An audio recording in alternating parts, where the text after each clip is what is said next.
예, 예, 예, 박영훈 예, 목사님에 대해서는 저희가 소개할 필요는 없을 것 같고요. 작년에 저희가 방문했었고, 음, 지금 또 강의 시간이 적기 때문에, 저희 연구소가 2020년부터 선교적 교회 세미나를 해왔고, 목사님 보신 것처럼 교회들이 선교적 교회로 전환하는 여러 가지 노력들을 저희가 선교적 목회 이야기로 정리하고 그 음, 뒤에 세미나를 계속 해왔는데, 음, 작년, 재작년에는 하나님 나라 신학에서 본 성경 해가지고 음, 김영훈 교수님, 음, 안영선 박사님, 그렇게 음, 중심으로 저희가 세미나를 해왔습니다.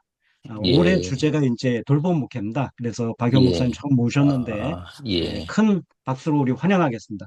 감사합니다. 우리 목사님들이 아직 많이 못 예, 들어오셨는데 예, 그래요. 강의 부탁드리겠습니다. 감사합니다. 네. 귀한 시간 내주셔서.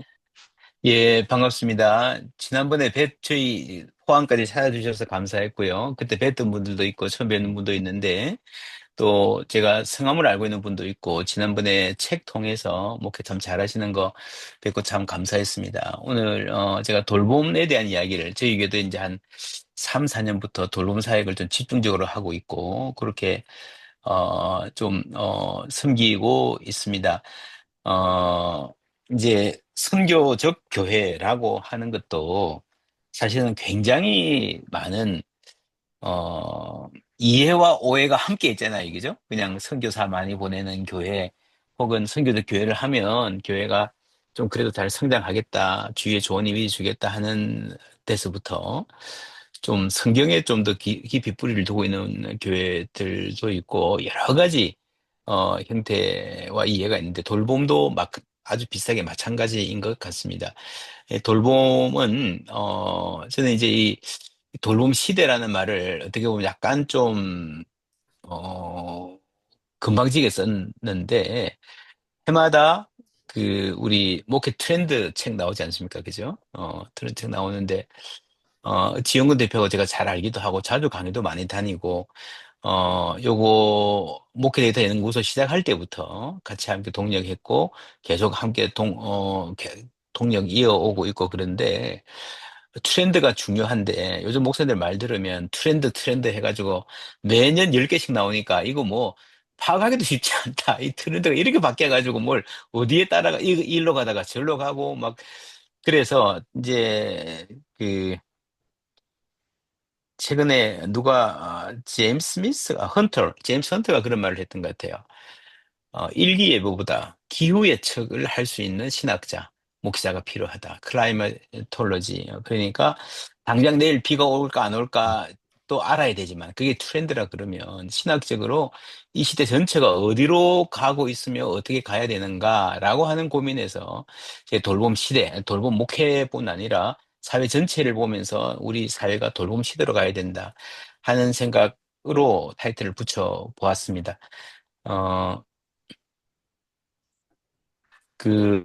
지금 우리 세계, 혹은 좁혀서 한국 사회를 보면 경제주의, 뭐 경제 물질주의는 언제나 아주 중요한 요소였지만 지금은 거의 극에 달한 것 같아요. 영끌이라는 말이 사실은 굉장히 슬픈 말인데, 연끌해서 집 사고 연끌해서 자녀 입시 교육하고 연끌해서 취업 준비하면 사실은 이게 경제 외에는 아무것도 안 남는 거거든요. 다른 모든 가치는 교회뿐 아니라 신앙뿐 아니라 삶의 낭만이든 뭐 우정이든 이런 것들은 다 뒤로 물러나고 경제가 유일한 가치가 되어버리는 사회가 굉장히 심각해져 가고 있고, 그래서 과도한 경쟁, 고립이 심화되고 공동체가 붕괴되는 한국 사회는 그 어떤 사회보다 이렇게 굉장히 집단주의적인 공동체 중심의 사회였는데 최근에는 너무 많이 바뀌어 버렸죠. 미국이 한국보다 훨씬 개인주의적인 사회라 그러지만 제가 미국에 오래 있었는데 아직도 미국은 이렇게 이웃들, 교우들 청해서 집에 와서 오픈해서 밥 먹고, 제가 미국 가면 어떤 집사님 집에 자기도 하고, 이렇게 환대가 있거든요. 공동체가 있거든요. 한국은 굉장한 이 공동체 사회였는데, 밥 한 끼 먹는 게 야, 숟가락 하나만 나오면 된다, 오라. 이런 사회였는데, 지금은 뭐 제가 미국에 오래 있다가 한국 와 보니까요. 이렇게 신방도 다 집에서 집에 안 가고 형제들끼리도 집에 안 가.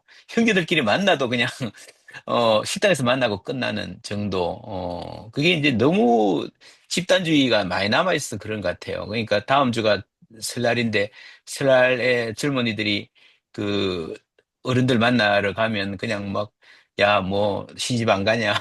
애 안 낳냐? 연봉 얼마냐? 훅 들어오잖아요. 그게 너무 싫어서 그냥 안 가고 만다. 그게 이제 단면이죠. 공동체가 급속히 붕괴되고 핵개인이란 말 나올 정도까지 가는 사회. 그리고 학교 교육이 실패했다라는 말은 뭐 대부분 공감하실 거고요. 정치 과잉, 양극화. 그대 담론과 일상의 분리. 한국의 현대를 이끌어온 게 큰 두 가지 기둥이 산업화, 민주화. 그러니까 우리가 열심히 일하면 우리나라가 잘 살게 될 거야라고 하든지, 혹은 우리가 희생해서 나라의 민주주의를 이루자라고 하든지, 이게 그대 담론이 있었는데 그대 담론이 완전히 상실되어 버렸고, 그나마 남아 있는 담론은 뭐 소확행이라든지 그 일상을 소중히 여기는 건 좋은데 그대 담론과 전혀 상관없이 돌아가는 상황. 이 되었다라는 게 이제 삶의 의미를 찾기 힘든, 방향을 찾기 힘든 상태고요. 성장의 속도가 둔화되는데 빠른 상황 변화. 여러분 사실 교회든 개인이든 가정 경제든 상황이 빨리 변해도 이 커브가 계속해서 좀 성장하는 커브에 있으면요. 사실은 따라잡을 수 있어요. 근데 성장의 속도는 아주 둔화되거나 다운되는데 상황은 너무 빨리 바뀌기 때문에 이렇게 뭐 컴퓨터를 산다, 뭐 한다, 뭘 바꾼다 하더라도 이게 뭐 도저히 따라잡을 수 없는, 교회는 더 그렇죠. 빠른 상황 변화지만 교회가 새로운 변화를 도입할 여력이 없는 상태. 그리고 성장 자체가 신화가 되고 성장 자체가 목표가 되는 사회. 또 연봉 얼마냐? 얼만데 얼마면 행복할까? 연봉이 얼마야 행복한 게 아니고 작년보다 올해가 더 많아야 행복한 거. 조금 더 기업이든 교회든 아무리 큰 교회도 더 커져야 목사가 인정받는 거예요. 그렇지 않습니까? 성장 자체가 목표가 되고 신화가 되어 있는 성장주의의 상태. 급속한 기술 발전에 의해서 AI가 이제 뭐 진짜 밀어닥칠 건데, 올 초에 현대자동차가 아틀라스 로봇을 이용해서 이제 자동차 만들겠다. 미국에서 하겠다. 근데 한국이 이제 난리가 났죠. 뭐 아마 뭐, 한 2, 3년, 5년 내에 대부분의 직업들이 다 무너지는, 대부분의 인간들이 잉여 인간, 쓸모없는 인간 취급을 받아야 되는 상황이 올 거다라고 하는 것들, 뭐, 어렵지 않게 다 예상할 수 있습니다. 어, 그런데, 그래서 앞으로 넘어가야 되는 시대가 돌봄 시대라 이야기하면, 첫째로 돌봄 수요가 굉장히 늘어나고 있습니다. 사실 장애인을 제대로 돌보려면, 지금, 고령화, 초고령화 사회로 접어들었잖아요. 고령 인구가 너무 많아지기 때문에 그 아이들 돌봄, 뭐 굉장히 많은 돌봄의 수요가 늘어나는데, 윤석열 정부 중간쯤에 한국의 취업률이 갑자기 조금 높아진 적이 있습니다. 그 젊은이들이 많이 취업한 게 아니고요. 60대 여성들, 5, 60대 여성들, 우리 저희 교회도 그렇거든요. 다 요양보호사로 나가시는 분들이 많이 생겼고, 그런데 그분들이 돌봄이 저평가되어 있죠. 미국도 그렇고 한국도 그렇고 대부분 돌봄의 주 인력은 이주민 여성들입니다. 페이도 작고 사회적 인식도 굉장히 대우도 낮고 해서 이분들이 스트레스가 굉장히 많아요. 욕구 불만이 굉장히 많은데 그게 다 어디로 가겠습니까? 예를 들면 요양원에서 어른들 모시는 외국인 출신 이주 노동자가 갖는 그 스트레스가 어디로 가는가 하면요. 그 돌봄 받는 대상, 우리 아버지 어머니한테로 가는 거예요.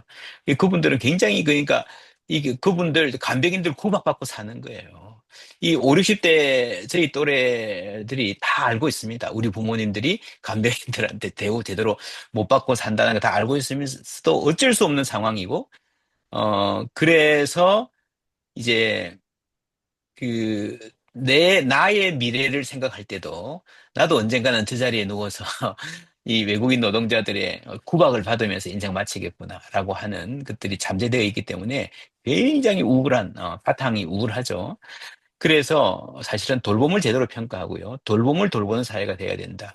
이제 로봇이 돈을 막 벌어들이기 시작하면 이 소득을 어떻게 쓸 거냐는 게 우리 사회가 갖는 세계 전체가 중요 시험대가 될 터인데, 하나는 기본소득을 로 가야 된다. 그러니까 로봇이 버는 세금, 돈을 세금으로 받아서 다 나눠주자. 뭐 좋은 아이디어인데 그것도 여러 문제가 있기 때문에 제 생각에는 일단 우리가 돌봄을 충분히 페이하는 사회로 가야 된다라는 생각. 그러면서 이제 그런 모럴 해저드도 이렇게 우리가 극복할 수 있고요. 그래서 교회가 저기는 돌봄을 돌봄, 그래서 봄봄이라고 하는데요. 돌봄 노동자들, 돌보는 사람들을 존중하고 아껴주고 뭐 이렇게 하는 사회로 가야 되고 그 일에 교회가 좀 모범을 보여야 되지 않겠는가 하는 이야기들을 많이 하고 있습니다. AI와 포스트 휴먼 시대 좀 전에 이야기했고요. 뭐 너무 이 큰 주제여서 인간이 뭔가라고 할 때 결국에는 몸과 몸으로 함께 살아가는 인간이 중요한데, 그것들이 이제 돌봄, 실제로 돌봄 현장에서 인간됨을 우리가 좀 물어봐야 될 것이다, 몸으로. 그리고 또 하나는 이 시대를 말하는 게 고립사회죠. 한국 사회가 굉장히 강력한 고립사회인데, 동시에 그 고립되어 있는 모든 개인들이 상당한 돌봄의 잠재력을 가진 사람이다. 저는 그렇게 생각을 합니다. 코로나19 때 그런 거 우리 경험했습니다. 교회에 모이지도 못하지만 일주일에 한두 번만 누군가에게 전화만 걸어줄 수 있어도 그게 굉장한 위로가 되고 삶에 활력이 되거든요. 그 누구나 할 수 있잖아요. 아픈 사람들, 어른들, 노인들까지 다 할 수 있는 돌봄. 그래서 외롭다, 외롭다, 누가 날 좀 돌봐줬으면 좋겠다 하고 하는 모든 사람들이 또 누군가를 조금이나마 돌봐줄 수 있는 사람이다라고 하는 어, 거기서 출발해야 될 것 같아요. 모든 사람이 다 돌봄의 잠재를 갖고 있다. 미국의 잔 패턴이라는 분이 벌써 오래전에 이 책을 쓰셨는데, 미국 목회가 어떻게 바뀌었는가 하면 전통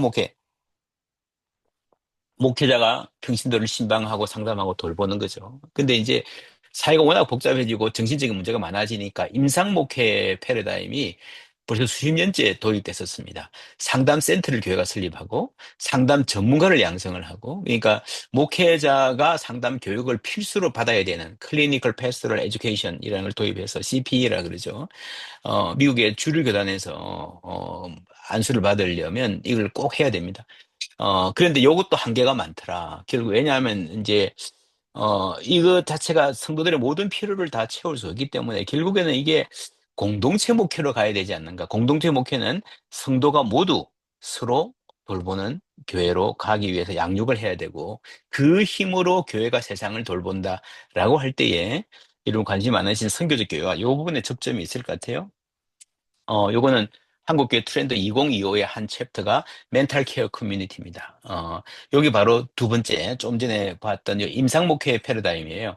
어, 교회가 정신건강이 힘든 사람을 위해서 지원을 해야 된다. 이 주 내용이 아마 이 정신과 의사가 쓰셨는데, 교회가 우울증 걸린 사람, 목사가 우울증이다 그럴 때 그걸 배관시하지 말고 오픈하고 도울 수 있도록 통로를 만들어야 되고, 정신건강을 챙겨야 된다. 전문적인 상담사들이 그 이야기를 2025년에 열심히 했습니다. 요거 이제 전형적인 두 번째 단계 임상목회를 도입하자는 거죠. 아마 한국에서 임상목회 요거를 제대로 하고 있는 교회가 한 10교회 이내일 거예요. 수영로교회, 온누리교회, 과천교회, 뭐 이런 교회들이 열심히 잘하고 있고 정기적으로 모이기도 하는데 이거 필요합니다. 이 필요성을 인정하지만 이것만으로는 안 된다라고는 하는 말씀이고요. 올해 중에 올해의 서로 돌봄 공동체 세우기라는 챕터가 여기 나왔습니다. 요거는 약간 스토리가 있는데 재작년 말에 제가 이제 함께 섬기는 아더 폰테스라는 모임에서 미목원하고 같이 미래목회 말씀연구원 김칠 목사님이 이제 이사장이시고 제가 원장인데 거기서 영락교회에서 세미나를 했습니다. 한 4, 50명 크지 않은 세미나였는데 그 세미나 주제가 서로 돌봄 공동체 세우기였습니다. 그 자리에 지원근 대표가 왔어요. 와서 목회대장 대표 와서 이거 해야 되겠다. 그래서 저희들한테 의뢰를 해서 저희 교회 사역도 소개하고 제 아내가 평택대학교 심리학과 교수입니다. 우리 교회에서 돌봄 사역 같이 하고 있는데 그래서 챕터 7을 쓰게 되었습니다. 그래서 그 모임 때문에 여기 이제 10개 중에 하나로 들어온 거죠. 주 내용은 그겁니다. 이번 결과는 해보니까 단순한 복지 이슈가 아니라 관계를 회복하고자 하는 심리적 열망의 반응이고 올해부터 국가가 통합 돌봄 서비스를 하잖아요. 그죠? 그걸 경제적인 도움을 주는데 그거가 중요하지만 그 돈을 주고 돈을 받고 하는 관계 그 이상의 사람들은 결국 관계 속에서 돌봄받고 싶다는 열망이 다 있더라 하는 것들이 여론조사를 해보니까 나타나요. 그리고 그 관계망, 이 중요하다라고 하는 결론이 나왔고요. 그렇게 해서 이제 10개 중에 하나로 들어왔는데, 요 10개 전체를 다 쭉 주제를 제시하고 목사님한테 물어봤습니다. 목사님이 이 10개 중에서 가장 관심 가는 주제는 뭡니까? 라고 하니까, 놀랍게 압도적으로 서로 돌봄 공동체가 1등이 된 거예요. 10개로 하나 어떻게 막판에 끼어들었는데, 1등이 될 정도로, 이게 잠재적으로, 그러니까 여기서 이제 돌봄 시대로 갈 수 있는 가야 하는, 이미 상황이 이 물 밑에서는 무르익었다라고 생각을 하죠. 다 중요한 주제인데, 본래는 심플 철저가 챕터 1이었고요. 이걸 좀 강조하고 싶은데, 막상 이렇게 오픈해놓고 보니까 서로 돌봄 공동체 세우기에 관심이 많이 몰리는, 이게 시대의 징후라고 저는 생각을 합니다. 그래서 내년도 한국교회 화두는 돌봄입니다. 이런 기사들이 요것 때문에 많이들 실리고, 이렇게 분위기가 모아지고 있는 상황입니다. 한국교회의 목회는요, 전통 목회 신방 중심으로 했었죠. 그 다음에 양육, 평신도를 깨운다, 이런 것들, 제자훈련, 아주 좋은 패러다임입니다. 요거 다 나름대로 강점이 있고 한계가 있고, 셀교회, 가정교회 열심히 하는 분들이 있고, 임상목회를 하는 분들도 있고, 대략 이런, 전체 패러다임이, 교회 내적인, 프로그램으로, 됐다면, 제가 지금 돌봄 목회를 해야 된다는 건 이걸 하지 말자는 게 아니고요. 각자, 예를 들면 전통 목회하고 양육을 함께 하기는 대단히 힘듭니다. 이게 양육을 열심히 하는 사랑의 일 같은 경우는 신방 잘 안 하거든요. 우리 교회는 와보니까 신방도 다 하고 제자 훈련도 다 시켜야 되니까 목사님들이 죽을 지경인 거예요. 어쨌거나 자기가 하자는 거 열심히 하되 이거 전체를 돌봄으로 좀 감싸는 교회 전체의 문화를 돌봄의 문화로 가는 어떤 목회의 패러다임을 취하든지 양육을 하든 셀 교회를 하든 전체가 돌봄으로 가야 된다라고 하는 주장을 하는 거고요. 전통적인 목회가 그렇습니다. 목회자와 평신도의 관계가요. 이게 임상 목회 패러다임에서는 전통 목회도 의사가 환자를 치유하고 상담자가 내담자의 말을 들어주면서 문제를 해결해 주죠. 그러니까 문제 해결자가 있고 문제 소유자가 있는 거예요. 그래 돌보는 이가 있고 돌봄받는 이의 이게 이원론적인 관계가 있고 공급 소비라고 하는 자본주의적 틀 안에서 이게 이루어진다고 봅니다. 그래서 셀교회나 가정교회나 평신도 훈련 열심히 하는데도요, 평신도들을 결국 깨워서 이 이원 구조 속에서 목회자 쪽으로, 공급자 쪽으로 옮겨오게 하는 거지, 이 자체를, 어떻게 바꿔보자 하는 건 아니었던 것 같아요. 제가 보기는. 그래서 돌봄 목회는요, 이런 겁니다. 우리 중에 누구나 모든 사람들이 다 돌봄을 받아야 되는 거죠. 목사님도 돌봄을 받아야 되고. 제가, 선교지에 나가보면 선교사님들, 한국 선교사님들 그런 말씀 많이 하십니다. 우리 한국 선교사님들은 너무너무 훌륭하십니다. 휴가도 안 하고 안식년도 안 하고 열심히 미국이나 영국 목사들에 비하면 너무너무 열심히 하십니다. 그게 훌륭한데 그게 잘하는 건가라고 하는 걸 생각을 다시 해봐야 되는 거예요. 목사님 스스로가 정서적으로 육체적으로 너무 지쳐 있고 목사님 사모님들은 더 힘들고요. 제가 미국에서 아주 존경하는 목사님이 은퇴식에 가보니까 그 목사님이 이렇게 말씀하시는 거예요. 밤에 이민교회 목회, 저도 이제 이민교회 개척해서 10년 동안 섬긴 적이 있는데, 이민교회 목회하면서 정말 이 이민교회 힘들거든요. 이 주위에 친척도 없고 친구도 없고 이런 데 와가지고 서바이벌 하기가 성도들이 얼마나 힘들겠습니까? 근데 밤 12시고 1시고 성도들이 전화하면요. 목사님이 달려가는 거예요. 그렇게 목회를 평생을 했습니다. 은퇴한 날 목사님이 그 말씀 하시는 거예요. 내가 그렇게 목회하니까 내 아내가, 사모님이 그런 말씀 하시더래요. 아주 진지하게. 여보, 나에게도 신방 좀 와주소. 사모님이, 목사님들의 자녀가 너무 소외돼 있는 거죠. 그보다 더 소외된 사람은 목사님 스스로입니다. 그래서 제가 이런 돌봄 강의하면서 선교사님들, 사모님들, 참 많이 만나면서 이야기를 하는데 정말 많은 공감들을 하세요. 자기 돌봄. 그래서 목사가 완전한 존재, 늘 주기만 하는 존재. 딱 그 중심에 서서 믿음을 늘 지키고 흔들림 없이 어떤 성도가 어떤 문제를 가지고 오더라도 도움을 줄 수 있는 상태. 되면 좋겠지만 그게 허상이라는 거죠. 그러니까 모든 성도가 뭐 새가족이든 초신자든 오래된 장로님이든 목사든 전부 다가 돌봄을 줄 수 있고 돌봄을 받아야 된다. 이 관계망. 우리는 웹 안에 있다라고 하는 말씀을 드리고 싶고요. 사실 이게 임상 목표가 너무 강화되면요. 그런 게 있습니다. 상담하다가 어려운 문제는 상담실에 보낸다 그러면 그럼 목사는 뭐 하는가? 그죠? 사회가 계속 분화되고 전문화가 돼야 되는데 우리가 전문가가 될 수 있을까? 소위 전문가이어야 될 필요가 있을까? 모든 문제를 다 정신과 의사한테만 보낸다면 그럼 인간의 문제를 다루는 성경적인 인간관과 해결책의 적실성, 사역자의 자신감은 뭔가? 물론 세상적인 의료적인 치료를 거부하고 막 기도로만 사람 해결하고 낫고 말씀으로만 한다 이런 극단은 아니지만 그래도 우리가 목회를 하면서 하나님이 인간의 마음과 영을 다루시는 거기에 목회자들이 교회가 통로로 쓰임 받는다 그러면 지나친 임상적 치료에 대한 의존은요, 이 목회자의 정체성에 굉장한 이 혼란과 약화를 가져오는 것은 사실이다. 이 부분도 들여다 봐야 될 지점입니다. 그런 점에서 성경이 말하는 인간 보면 하나님의 형상으로 지원받았죠. 그리고 만물을 다스리라 그랬는데 그 다스림은 다 뭐 잘 아는 내용입니다. 선교적 교회에서 아주 하나님의 선교에서 굉장히 중요한 출발점이죠. 다스리긴 다스리는데 내 마음대로 다스리는 게 아니라 하나님의 형상으로 창조함을 받은 우리가 하나님을 대리해서 하나님의 성품을 반영하는 다스림이잖아요. 그럼 그게 돌봄이거든요. 그러니까 모든 인간이 하나님의 형상으로 창조함을 받았고 돌봄의 사명을 받았다는 것은 신학적으로, 성경적으로 모든 인간에게 돌볼 수 있는 잠재력이 있다라고 하는 거예요. 누군가를. 그러면서 동시에 인간은 모두 다 연약하기 때문에 돌봄을 받아야 된다. 그 자립성의 신화. 나는 내 힘으로 누구의 도움도 안 받고 이게 자기 삶을 영위할 수 있다. 내 앞가림 할 수 있다라고 하는 것은 신화에 불과하고요. 모든 인간은 인터디펜던스, 서로 상호 의존되어 있다라고 하는 그러한 현실을 우리가 자각을 하면 신약 성경에서 가장 많이 나오는 단어가 서로라는 단어입니다. 기도, 구원, 복음 이런 단어들보다 서로라는 단어가 가장 많이 나와요. 그러니까 사실 세상을 변화시켜라, 밖에 나가서 섬기라 하는 말도 그렇게는 많이 안 나와요.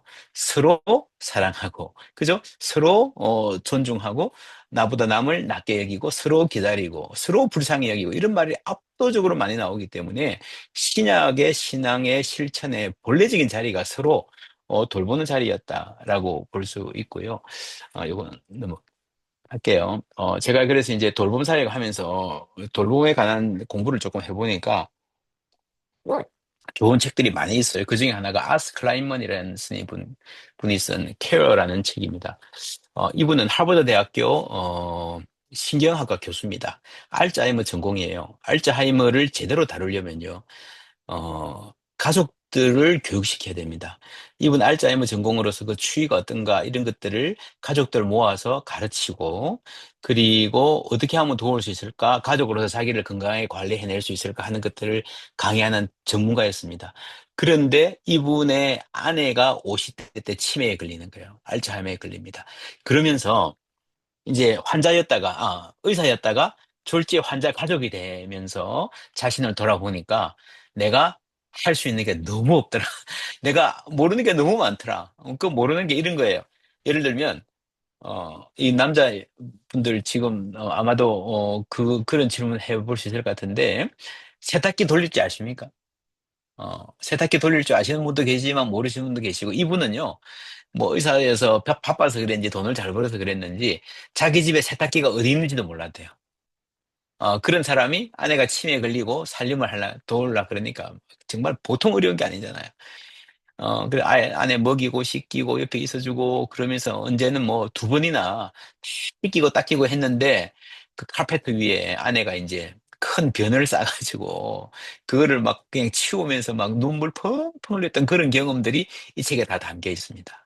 그러면서 하시는 말씀이 나는 돌봄이 공포와 두려움의 순간들을 목격하게 하고 자기 의심과 무력감을 수없이 마주하게 하지만 돌봄을 완벽하게 한 사람 아무도 없습니다. 그죠? 그래서 이제 어른들 돌아가시고 나면 효녀일수록 많이 울어요. 못한 게 생각이 나서. 무력감. 자기의심, 그러면서도 진정한 인정한적 유대감을 나누게 하고 서로를 정직하게 드러내고 삶의 목적의식과 감사를 키운다는 사실을 배웠다.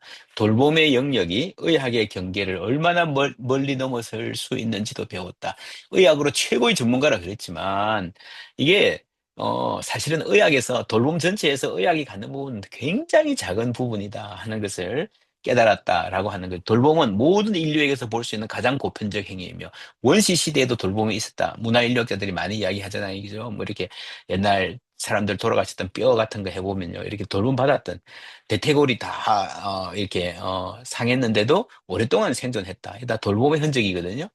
그와 동시에 가장 무겁고 좌절을 안겨주는 행위. 아주 원시적이고 기초적인 공동체에서도 하고 있는 거지만 아주 발달된 교육을 많이 받은 사람들도 제대로 하지 못하는 우리 안에 인간애를 온전하게 깨닫게 해주는 실존적 행위이기도 하다. 돌봄에 미치는 순간들, 즉 이마에 식은땀을 닦아주고 들어오진 시트를 갈고 짜증을 달래고 마지막 순간에 사랑하는 사람의 볼에 키스할 때 내 안에 있는 가장 훌륭한 나의 모습이 구현된다. 이 하버드 대학 의과 스타 교수로서의 어떤 그 영예와 어떤 보람보다 자기 아내와 함께하는 그 순간이라고 하는. 그래서 돌보는 사람과 돌봄을 받는 사람에게도 일종의 구원이 찾아온다. 인간이 경험할 수 있는 최고의 어떤 고양된 그러한 순간들을 돌보고 돌봄 받는 가운데서 이렇게 우리가 함께 누릴 수 있다라고 하는 굉장히 중요한 통찰을 전해 주었습니다. 요거 넘어갈게요. 우리가 현대 사회의 가장 중요한 흐름 중에 하나는 외주화입니다. 외주화. 그러니까 어, 빨래는 집에서 하던 빨래는 세탁소가 해주고 밥은 배민이 해주고, 아이들 공부는 학원이 해주고, 그렇잖아요. 다 외주화. 요즘 뭐 이렇게 운동도, 아이들 뭐 줄넘기 운동도 외주화 하는 애가 있고 그렇다 그러던데. 근데 모든 게 다 외주가 되어도 부모가 자녀의 고민을 들어주고 함께 이렇게 삶을 나누면서 성장해 가는 거는 외주화하면 안 되잖아요. 외주화할 수 없잖아요, 그죠? 그래서 어디까지 우리가 이 사회가 분화되고 전문화돼야 될 것인가 그런 고민을 기본적으로 해야 된다라고 하는 거죠. 제가 미국에서 유학하러 가서 이제 만 40세에 교회를 개척을 했어요, 시카고에. 그제 가면서 굉장히 고생도 많이 했는데 많이 배웠습니다. 믿음도 조금 자랐고 제가 교회를 개척하던 당시에 어떤 교회를 할까 해서 많이 고민하던 중에 공부하면서 가장 큰 도전을 받았던 저자 중에 한 명이 레리 크랩입니다. 우리는 이분이 이제 미국의 최고의 사이키아트리스트, 정신과 의사입니다. 정신과 의사가 이런 말을 하는 거예요. 우리는 손상된 정신을 고치기 위해 전문가를 훈련시키는 것 이상의 일을 해야 한다. 문제는 손상된 정신에 있지 않다. 우리가 겪는 고통 뒤에 있는 진짜 문제는 단절된 영혼이다. 우리는 사람들이 옳은 일을 하도록 권면하고 그들을 책임지게 하는 것 이상의 일을 해야 한다. 사실 목회자의 대부분이 이거죠. 이렇게 해야 됩니다. 용서해야 됩니다. 사랑해야 됩니다. 혹은 뭐 성경 읽어야 됩니다. 그죠? 그룹이 관계 맺는 방법을 모를 때에 책임을 강조하는 경향이 나타난다. 더 나은 행동을 하도록 권면하는 것이 때로 필요하지만 그것은 해결책이 될 수 없다. 우리는 정신을 고치려 하거나 죄인들을 꾸짖는 것보다 연결을 상실한 영혼에 영향을 공급해 줘야 된다. 연결되어 있는 사람들의 공동체만이 이 일을 할 수 있다. 그래서 이분이 정신과 의사임에도 불구하고 사실은 그 한계가 너무 뚜렷하다는 거죠. 여러분 아실 거예요. 어, 지금은 우울증이나 뭐 심각한 정신적인 문제가 있으면 국가가 도와줘서 정신과 의사 만날 수 있습니다. 바우처를 줘요.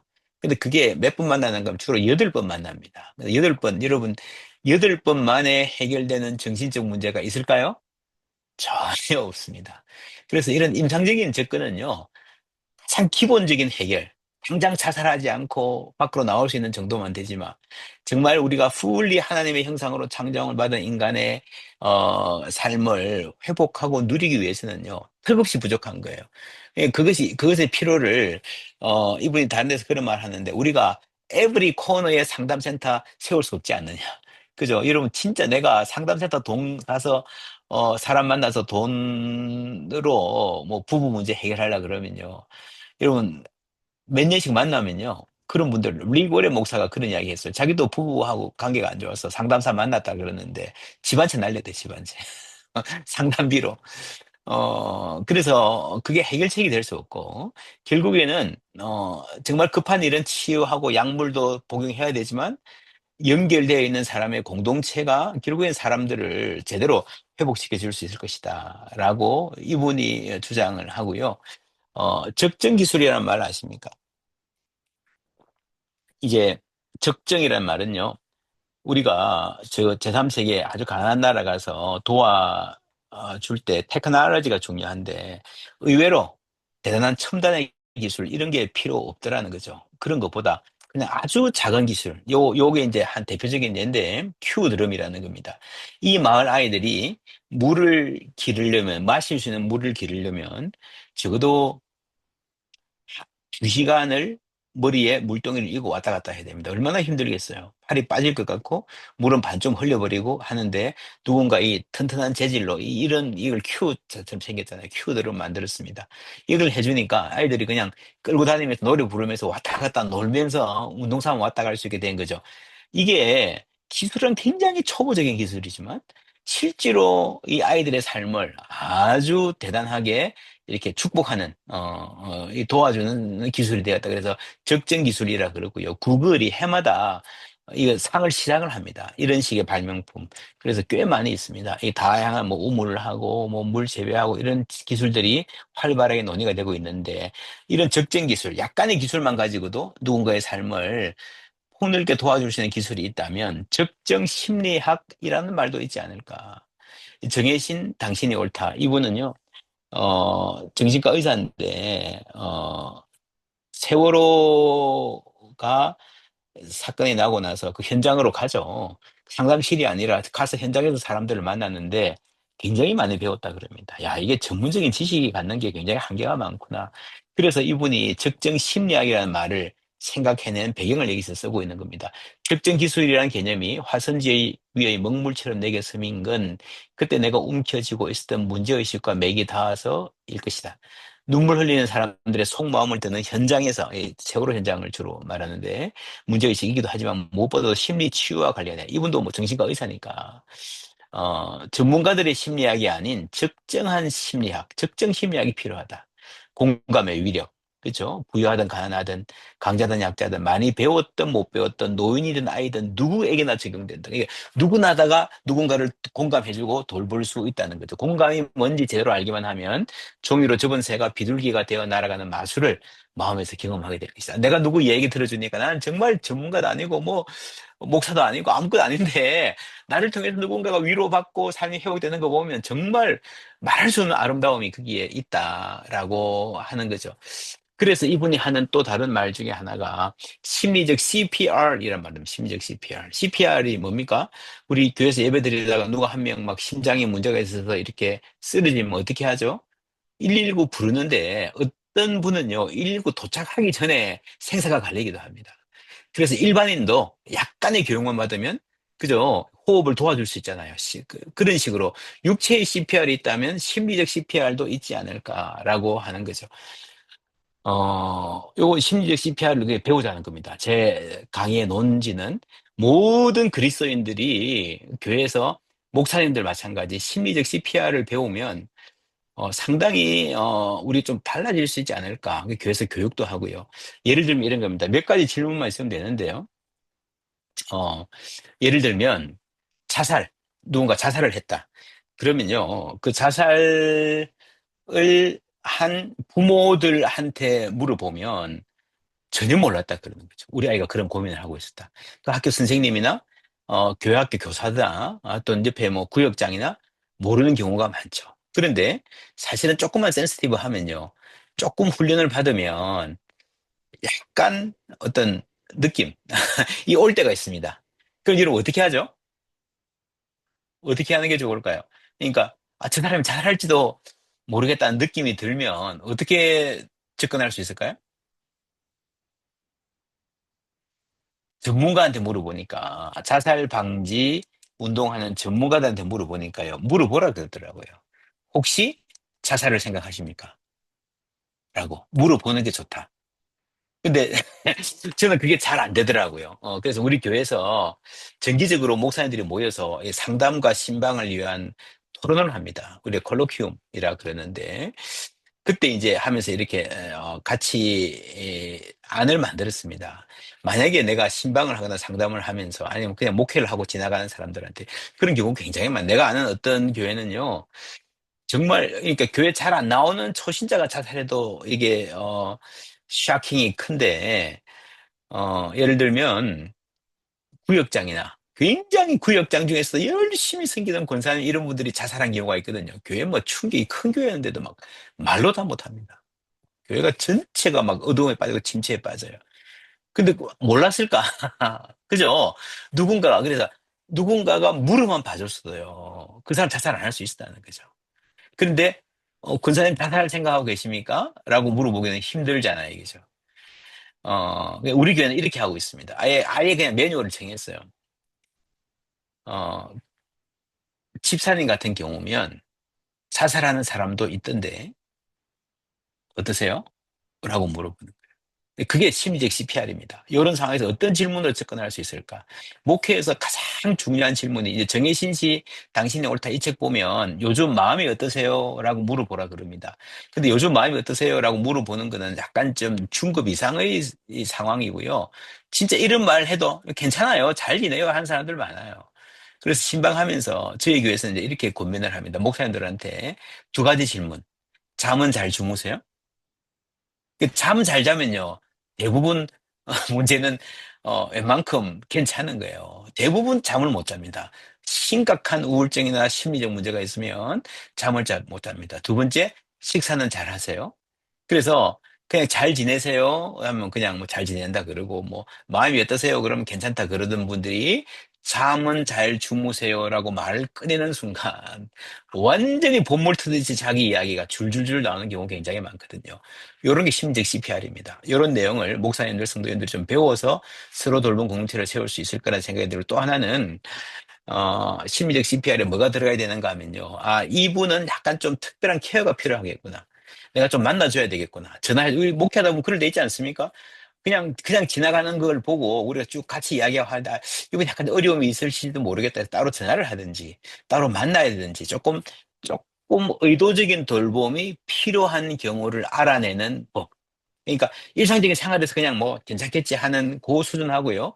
의도적인 돌봄이 필요한 분이다라고 하는 것을 캐치하는 그 선. 그리고 그래서 우리가 돌봄을 제공할 수 있는데 내가 우리가 돌보는 것으로 충분하지 않고 이분은 전문적인 도움이 필요하다. 상담센터로 보내든지 해야 되죠. 그죠? 그 선. 그러니까 그 세 가지. 그냥 일상적으로 괜찮은 정도 수준의 어려움. 그다음에 교회 안에서 교회 소그룹이나 그 공체 안에서 조금 의도적인 관심이 필요한 경우, 돌봄에 해당하는 거죠. 그 다음에 우리가 안 되고, 이 정도면 이렇게 좀 전문적인 도움을 보내야 된다. 어떤 증상이 그런가 하는 것들을 아는 정도의 지식을 우리가 갖추는 게 좋습니다. 목회자들은 특별히 중요하죠. 돌봄사에 가면서 저희가 세 가지 영역을 이야기합니다. 자기 돌봄. 자기 돌봄이 출발입니다. 아까 선교사님, 사모님 이야기했듯이 자기를 잘 돌볼 줄 모르면 남을 돌볼 힘이 생길 수가 없습니다.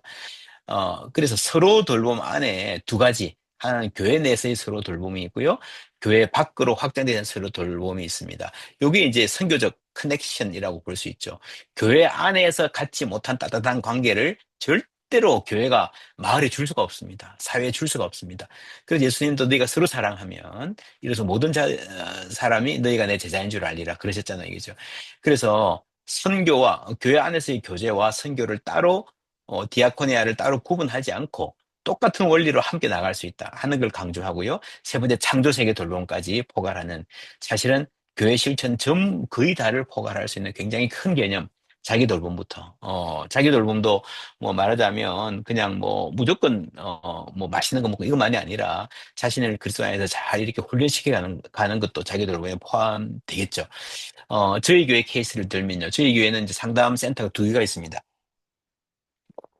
하나는 생활 상담입니다. 생활 상담은 뭘 하는가 하면, 어, 요즘에는 옛날에는 교회가 헌금을 모아서 돈을 모아서 어려운 사람 도와주고 힘든 교우들 도와주고 했는데 요즘은 그럴 필요가 많이 줄었습니다. 왜냐하면 굉장히 많은 케이스가요.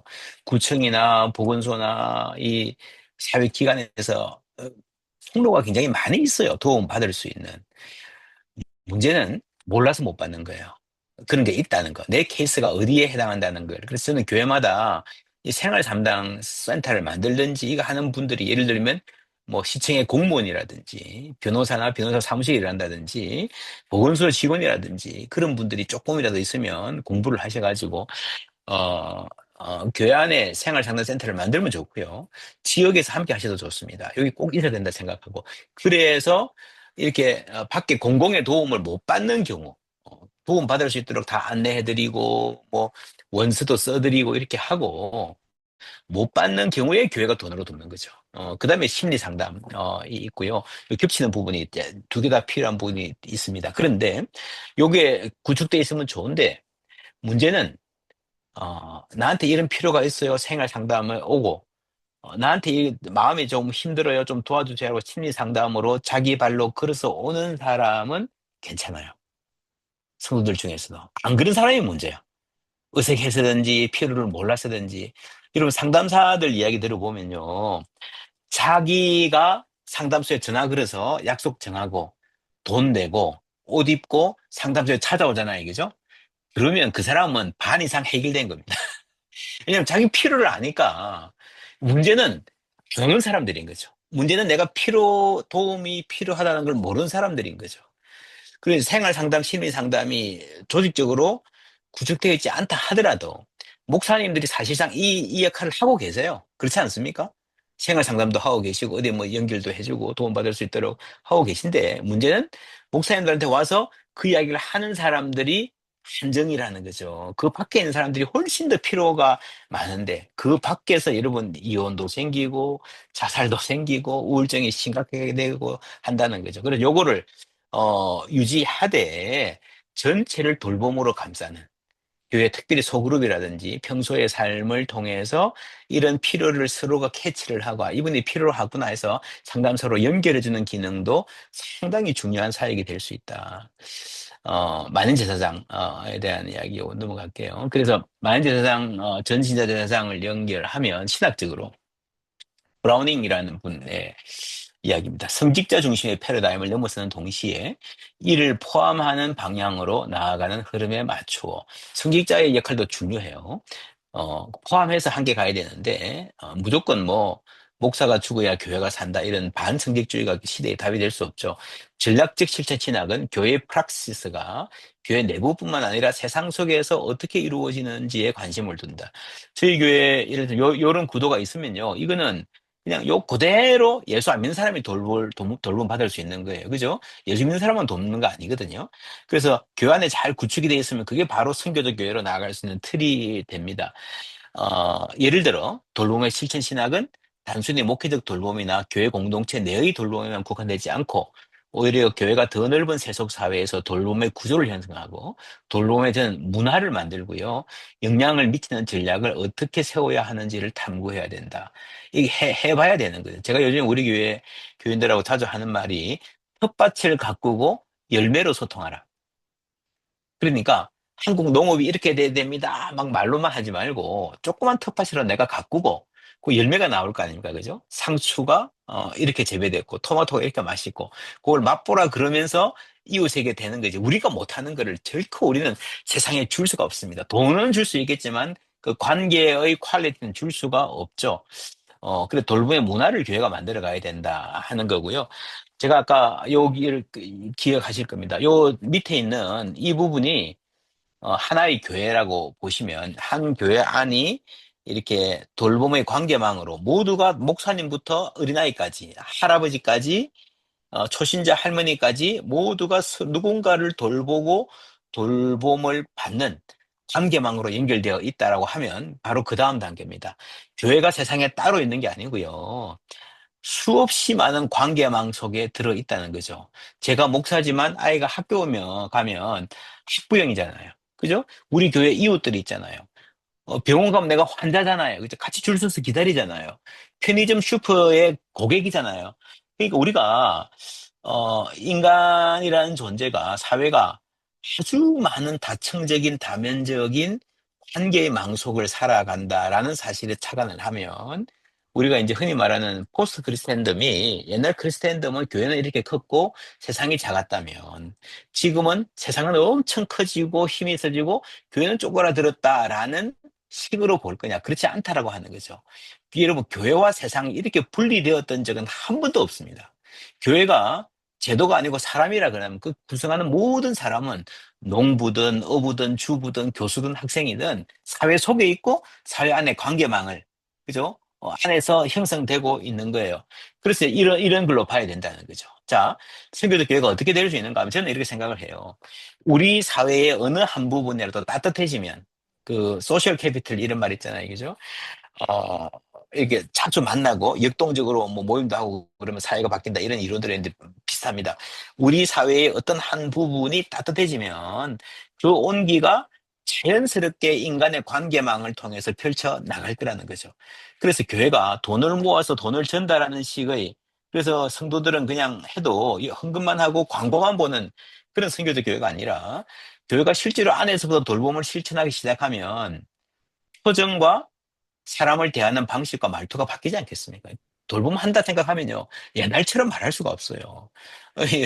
센스티비티를 가지고 말할 수밖에 없잖아요. 이제 그러면 조금 더 좋은 이웃이 될 수 있고, 조금 더 좋은 직장 동료가 될 수 있고, 그런 점에서 이 사회 관계망 속에서 돌봄의 문화, 그리스도의 문화, 하나의 나라의 문화가 이제 형성되어져 나갈 수 있다라고 생각을 하고요. 그게 바로 예수님 말씀하신 너희가 서로 사랑하면 이래서 모든 사람이 너희가 내 제자인 줄 알리라. 교회 안에서 서로 사랑하는 하면 교회 안 와봐도 알게 된다는 거죠. 교회를 보면 다를 수밖에 없, 그 공기와 문화가 다를 수밖에 없다라고 하는 겁니다. 저도 이제 요즘에 목회를 하면서 그런 고민을 많이 합니다. 존경하는 선배들이 교회를 많이 개혁을 했는데 프로그램도 도입하고 제도도 바꾸고 정말 뭐 야 어떻게 저런 목회를 잘하시나 도입했는데 그중에 많은 교회들이요. 목사님 은퇴하시고 나면 심지어 은퇴하시기 직전에 다 바꿔버려요. 굉장히 허무합니다. 이 제도를 바꾸고 프로그램을 바꾸는 거는요, 사실은 사람의 태도를 바꾸고 문화를 바꾸기 위한 경로일 뿐입니다. 문화가 바뀌어야 진짜 바뀌는 거거든요. 그 교회가 어떻게 관계를 맺고 살아가는가. 그 문화를 우리가 사랑의 문화, 돌봄의 문화, 양보와 겸손의 문화로 바꾸어 가야 이게 진정한 예수님 원하시는 교회가 될 거라 생각을 하고요. 어, 음, 시간이 안 돼. 넘어갈게요. 뭐 이게 돌봄 코이노니아와 디아코니아가 만나는 지점에 있고, 네, 요거는 약간 고립의 시대라는 책 아시는 분 많을 거예요. 노리나 헐제라고 하는 분이 쓴 이 영국의 경제학자입니다. 그런데 어, 전염병 코비드 안에서 엄청나게 많은 사람들이 막 하루에 수천 명이 죽어갈 때 이 책을 썼어요. 어, 코비드보다 훨씬 더 심각한 병이 외로움이다. 그러면서 이제 이 외로움의 부작용을 그래서 하루에 담배를 진짜 골초순으로 피우는 것보다 외로움이 훨씬 더 심각하고 음식을 아무리 좋은 거 챙겨 먹어도요. 막 챙겨 먹어도 이게 외로우면요. 그 건강이 나빠질 수밖에 없다. 아주 실증적인 데이터를 갑니다. 그리고 직장도 이렇게 외로우면 다 떠날 생각하고 직장 안에서의 관계의 질 그게 중요하다는 이야기 하면서 이분이 가장 많이 강조하는 외로움의 사이드 이펙은요. 외로움의 결과는 정치적인 겁니다. 사람이 사회적으로 덜 연결되어 있을수록 고립되어 있다고 느끼고 차이를 적절히 조율하고 서로를 시민답게 협력적으로 대하는 연습이 부족해지고 동료 시민을 좀처럼 신뢰하지 못하고 그 결과 포퓰리스트가 제시하는 배타적이고 분열적인 형태의 공동체에 매력을 느낀다. 그래서 주변화되고 무시당하고 있다고 당한다고 느끼는 사람에게 그를 바라봐주고 그에게 귀 기울여주겠다면, 그 약속하는 누군가가 산다면 어찌 매혹적이지 않겠는가.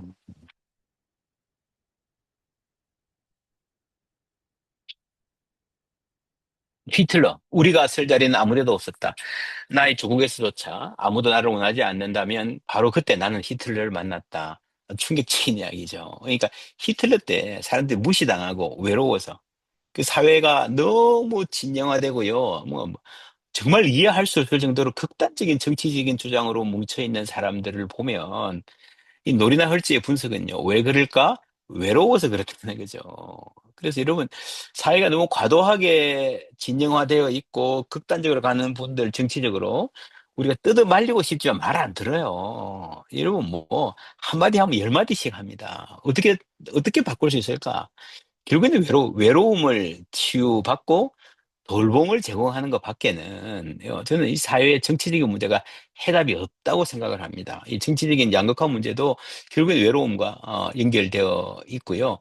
그러면 이제 본격적으로 교회는 어떻게 해야 되는가? 첫 번째, 모든 성도가 돌봄을 받고 돌봄을 줄 수 있다는 기초.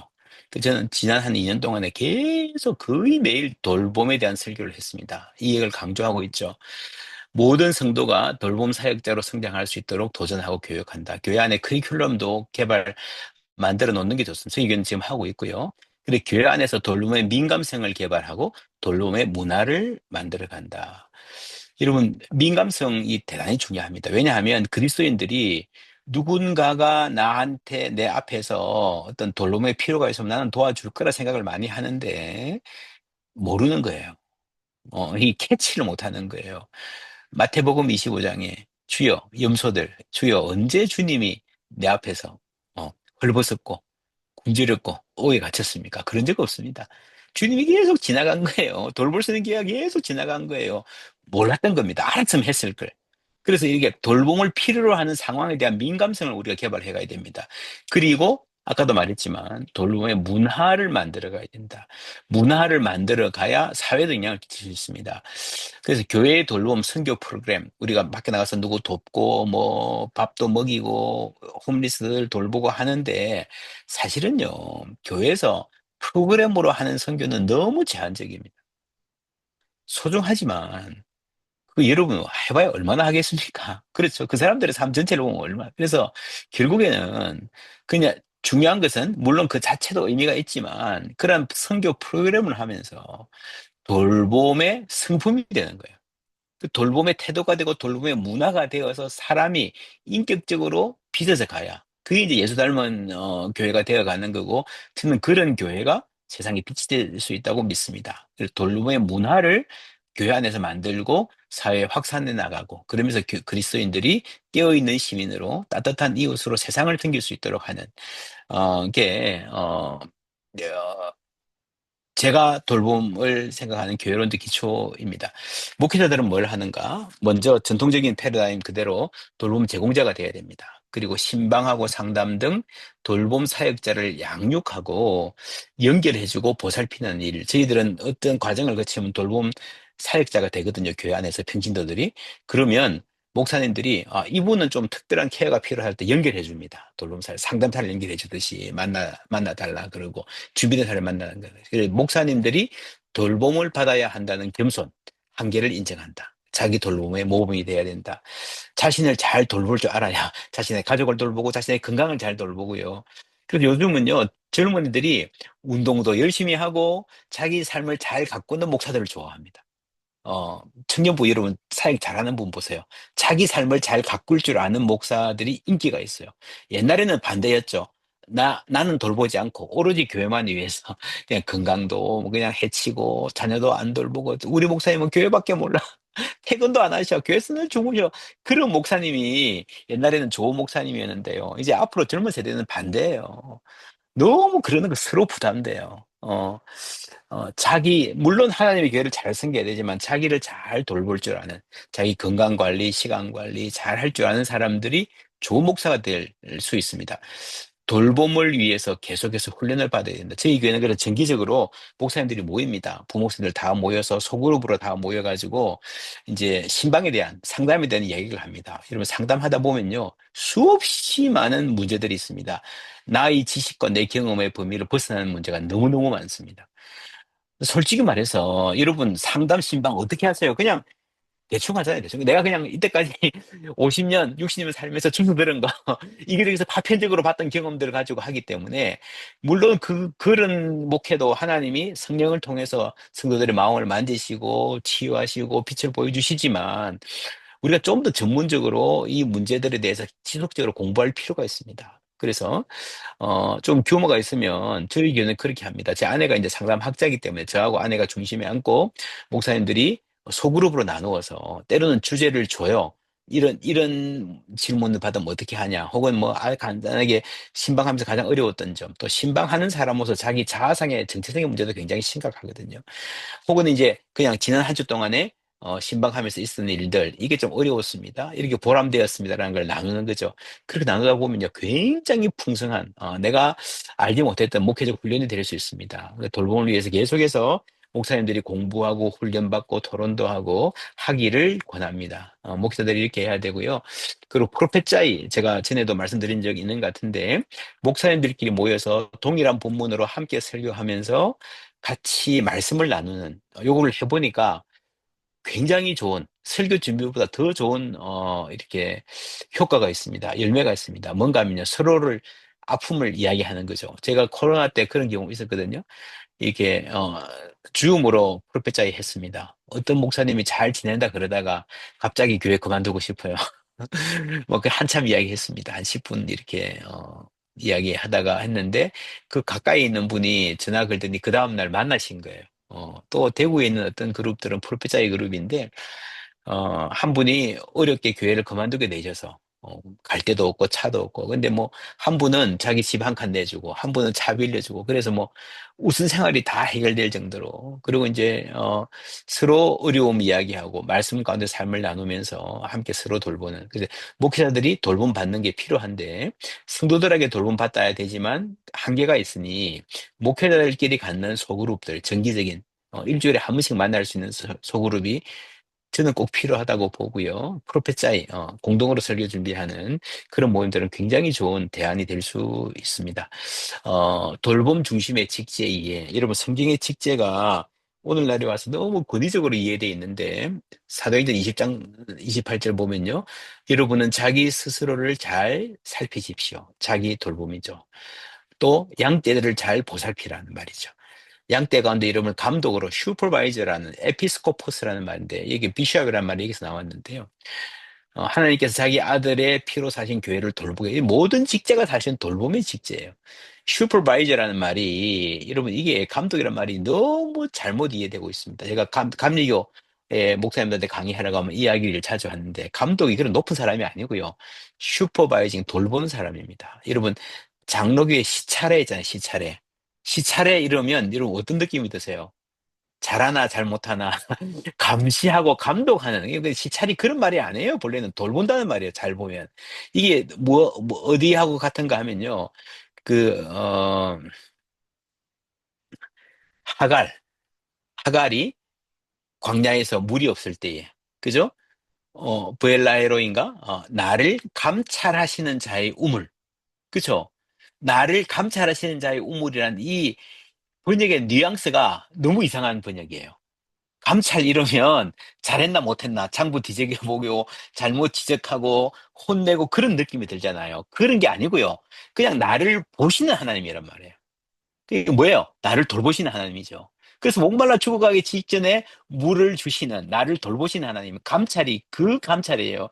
우리 시차례도 마찬가지로 서로 돌봐야 되는데 잘했니 잘못했니 따지는 시차례가 됐고 감독은 돌보라는 사람입니다. 아버지처럼 품에 안고 장로, 권사 전부 다 약한 사람을 돌보는 일을 하는 거지 그 자체가 어떤 권력이 목사는 당연히 그렇죠. 이 보세요. 이 전부 다 돌보는 일로 출발한 거예요. 지혜롭고 신실한 청지기가 돼요. 때를 따라 집주인, 종들에게 양식을 나누어 줄 자가 누구냐? 그렇죠? 주인의 뜻을 따라서. 이게 창조 명령을 그대로 수행해 가는 거죠.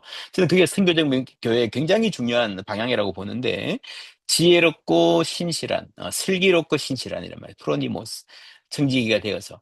그러니까 때를 따라 양식을 나누어 주는 걸 우리는 너무 목사들한테 해당하는 이게 교회론적으로 봐요. 근데 그렇지 않습니다. 예수님이 말씀하신 교회를 잘 돌보라는 말이 아니고 모든 그리스도인들이 세상을 잘 돌보란 말이죠. 목사가 교회를 잘 돌보라, 목사 청지기 이게 아니고 그리스도인 자체가 청지기가 되어서 이 하나님의 오이코스는요,